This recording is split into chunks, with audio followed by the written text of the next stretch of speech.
А на самом деле на карте показывала, мы же тут не были никогда. Все типа озелененное, это такой офигенный парк. Тут вообще пустыня, вообще ничего нету. Офигеть.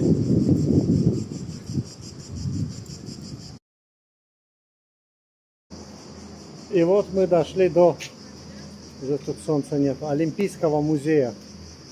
А сверху будет у нас самый большой торговый центр в Афинах.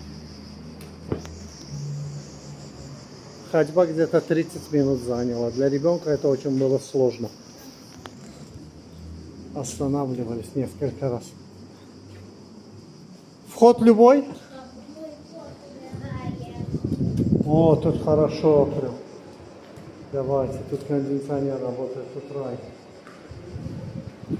О, классно, давайте. Вот он, мы здесь.